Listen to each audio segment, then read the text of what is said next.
খুবই চমৎকার একটি ব্রিজ। এই ব্রিজটির নাম দেলোয়ার ব্রিজ। আমেরিকার সবচেয়ে দীর্ঘ হাডসন নদীর উপরে অবস্থিত।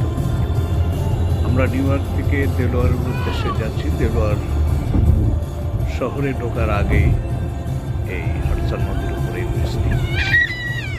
দেলোয়ার আমেরিকার একটি